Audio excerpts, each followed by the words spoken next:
I've never been so drugged in my life than I was that first semester. It's like one step, like here's a couple of beers for the first night, and then here's the next night with a couple of pitchers, and then down the road it's maybe a couple of shots, and then on down the road it's maybe a pint, and then down here is a fifth, or maybe a 24-pack or something. It's kind of like you're out in the ocean and you're surfing, and the waves are just building up, and then all of a sudden the bottom came out, the wave crashed, and I hit beach.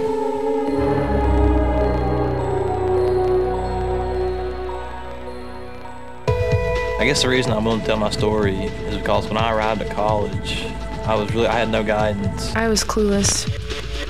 I didn't know anything about going to college or what to do. I had a lot of friends because I could just walk past them and they could say, I saw her at that party the other night. There was always a little bit of excitement going to parties or having them at my apartment. I loved it at first. It was so much fun. The family I grew up in was very non-traditional. My brother is 6 years older than me. Him and his friends would put the beanbag over me, over my head, and sit on it until I passed out. My freshman year of college, my first semester, I smoked an insane amount of marijuana that year. Every chance I could get to smoke a bowl I was there.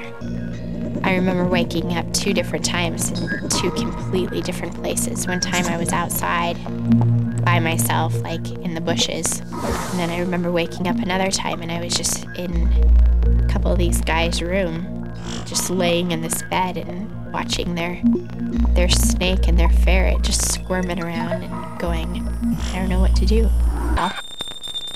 My friends were like, come on, have a couple of drinks. I'd never really drank before. I'd never had a lot to drink before college. Well, that night a couple of beers turned into a couple of pitchers and a couple of shots. Alcohol made me feel like the Marlboro Man or John Wayne or one of these manly guys that would go, ow, ow, ow. I mean, you just feel like that. And I got extremely drunk. Don't really even remember going home that night. I'm not sure what happened after I started drinking. It's like I could do anything. Nobody could stop me. I was the honky-tonk Superman. Alcohol for me was the stress reliever to all my problems. Ow, ow, ow. If I had a bad day at school, went home had a couple of shots. If I had a bad day at work, went home had a couple of shots. Ow, ow, ow.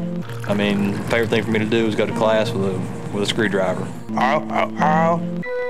I guess eventually it just kind of escalated to the point where I would drink and I would look for fights. I would just go around looking for physical fights. Ow, ow, ow. I mean, you just feel like that. God has been ever present. I haven't always been present. Help for me was a really good friend of mine who had some experience in some counseling and stuff. And he said, Brad, you got a problem, you're going to have to beat it. And it's like an obstacle. You got to use it. Part of getting out of this depression was being able to take God's hand and say, I'm not excited for this, and it's not something I'm ready to do, but I can't do it without you.